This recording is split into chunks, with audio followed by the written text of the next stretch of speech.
Bonjour, je vais vous présenter la correction de l'exercice 8 sur le mouvement de Mars. Donc, exercice 8 sur le mouvement de Mars. Associé à chacune des trajectoires au bon référentiel. Donc, on vous dit que vous avez deux référentiels. Le référentiel héliocentrique pour lequel le centre du référentiel est le Soleil et le référentiel géocentrique pour lequel le centre du référentiel est la Terre. Vous savez tous que Mars, dans le référentiel héliocentrique, donc par rapport au Soleil, a une trajectoire circulaire, ce qui veut dire que celui de gauche, c'est le référentiel héliocentrique, et celui de droite,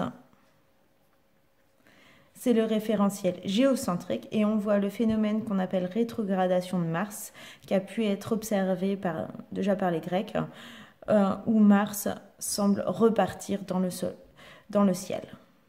Donc référentiel géocentrique.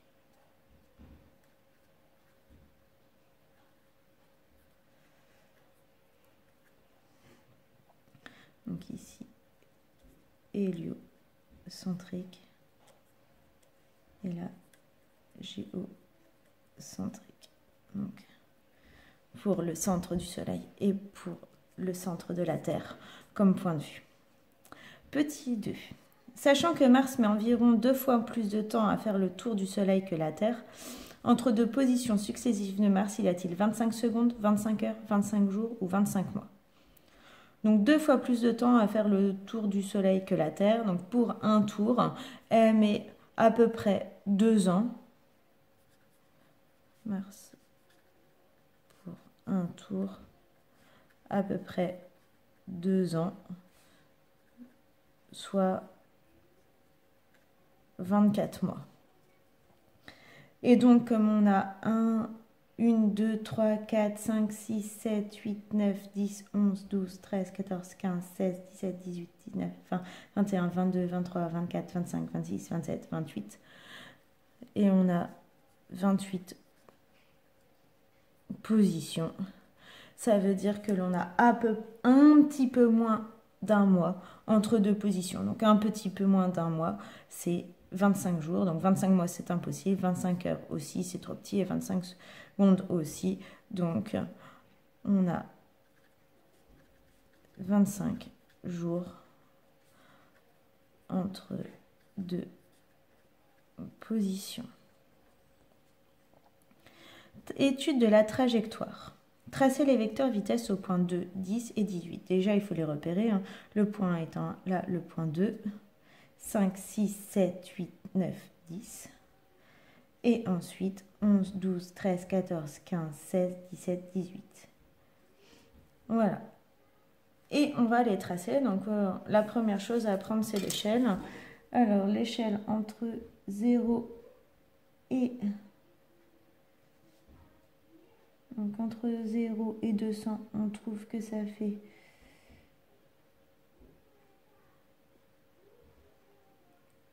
2,15 cm.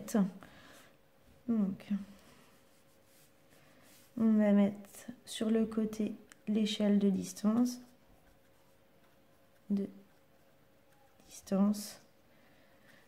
Et donc, sur la feuille, on a 2,15 cm. Et pour en réalité, 200 fois 10 puissance 6 km.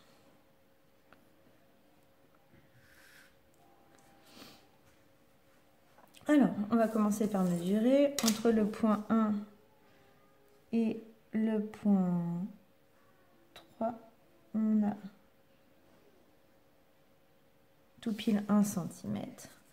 Donc, on sait que V2, le vecteur vitesse, attention, on met une flèche si c'est un vecteur vitesse, et on met une flèche pour le vecteur position entre le 1 et le 3 sur le delta t pour aller de 1 à 3. Attention, c'est un vecteur, direction, sens, valeur. La valeur, c'est tout ce qui va nous intéresser. Après, pour la direction, on va s'en occuper pour le tracé de V2. C'est la distance M1, M2 sur delta T, M1, M3 sur delta T, 1, 3. Et attention, on n'a pas pris de vecteur. On va prendre des valeurs ici. Or, on sait que M1, M3 fait 1 cm. Donc, sur la feuille, 1 cm. Et on fait le produit en croix. 1 cm, c'est bien entendu 1,0 cm. On peut le réécrire si vous voulez. Et on n'a plus qu'à faire le produit en croix. Donc, 1 fois 210 puissance 6 divisé par 2,15, ça fait 9,3 fois 10 puissance 7 km. Voici pour la distance. Pour la durée, delta T 1, 3 est égal à 2 fois taux, c'est 25 jours taux, donc 2 fois 25 jours, mais attention, on n'a pas le droit de rester en jour, c'est 2 fois 25 fois 24 pour passer en heure, fois 60 pour passer en minutes, fois 60 pour passer en secondes. Et on n'a plus qu'à faire le calcul. V2 est égal à 9,3 fois 10 puissance 7. Attention, les kilomètres, on n'a pas le droit, il faut les passer en mètres, fois 10 puissance 3. Donc, le 10 puissance 3 vient des kilomètres que l'on a passé en mètres, divisé par ce que l'on a trouvé pour taux, 2 fois 25 fois 24 fois 60 fois 60. Et on trouve donc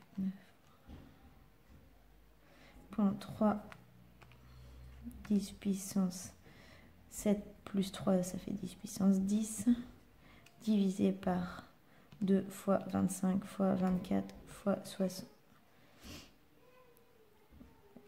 fois 60 fois 60. Et ça nous donne 2,2 fois 10 puissance 4 mètres par seconde. Et puis on n'a plus qu'à le tracer. On va choisir 1 cm pour 2 mètres par seconde. Donc ça va nous faire un vecteur 1. Donc le vecteur V2 aura une taille de 1,1 cm en faisant le produit en croix. Donc pour le représenter, on prend notre feuille. Alors, direction et sens est donnée par la direction entre le point 1 et le point 3.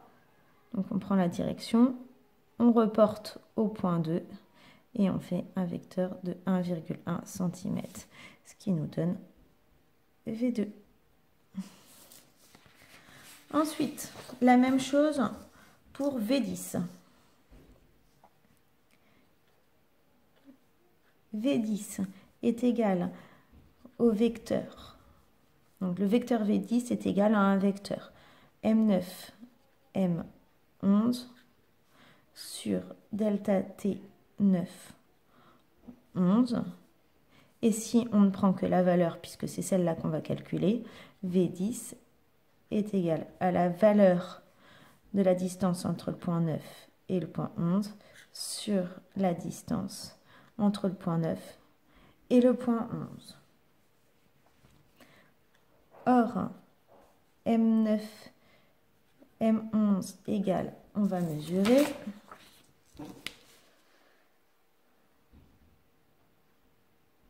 Ça nous fait 1,1 cm.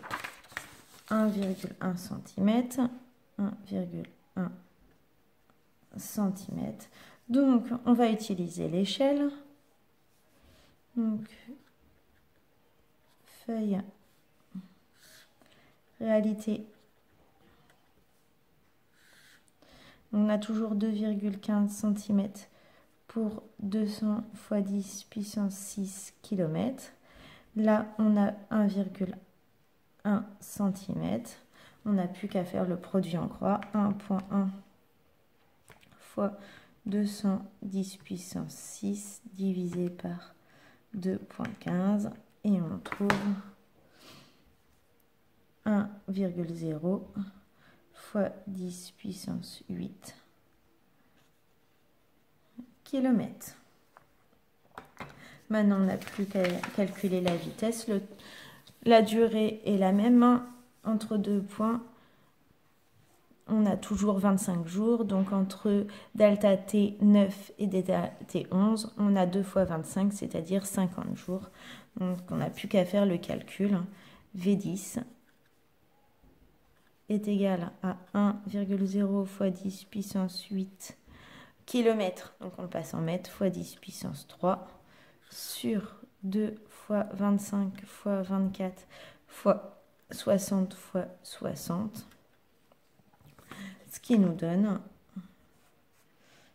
1 10 puissance 11 pour faire l'addition, divisé par 2 fois 25 fois 24 fois 60 fois 60, et on trouve 2,3 fois 10 puissance 4 mètres par seconde. On garde bien que deux chiffres significatifs. Dans le 1,0, on n'avait que deux chiffres. 25, on n'a que deux chiffres. On a tout le temps que deux chiffres significatifs. Avec l'échelle que l'on avait choisie, ça nous fait un vecteur. Donc, V10 est un vecteur de 1,15 cm de long. Donc on n'a plus qu'à le représenter, V10. Donc toujours, direction et sens donné parce qu'on a vu direction et sens de V10 donné par la direction et le sens de M9, M11. Donc on se prend à cette direction-là.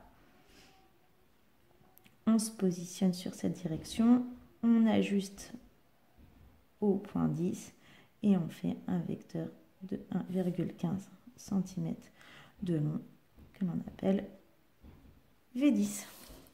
Et ainsi de suite pour V18. Donc V18, on mesure.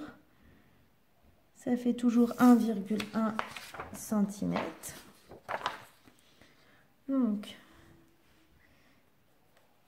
V18, on sait que c'est le vecteur V18, le vecteur M17, M19 divisé par la durée entre le point 17 et le point 19. Et donc, si on ne prend pas le vecteur mais les valeurs, valeur 18, pour le calculer, est égal à M17, M19 sur la durée pour aller du point 17 au point 19. Or, M17, M19 égale à 1,1 cm sur la feuille.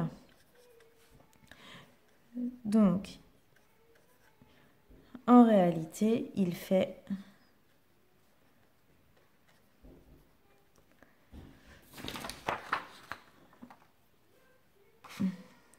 1,0 fois 10 puissance 8 km. C'est ce que l'on avait vu ici. Et on n'a pas besoin de recalculer. Pour la vitesse, on l'a déjà calculé. Et V18 est égal à 2,3 fois 10 puissance 4 mètres par seconde. Pas besoin de faire le calcul. Il sera aussi représenté par un vecteur de 1,15 cm. Attention, par contre, il aura bien la direction entre M17 et M19. Donc, on prend la bonne direction et par contre, la même valeur. Donc, la direction entre le point 17 et le point 19. Hop, cette direction-là. Et on fait un vecteur de 1,15 cm que l'on appelle V18. Et voilà comment on a trouvé et tracé V18. Donc, comment qualifier le mouvement. Le mouvement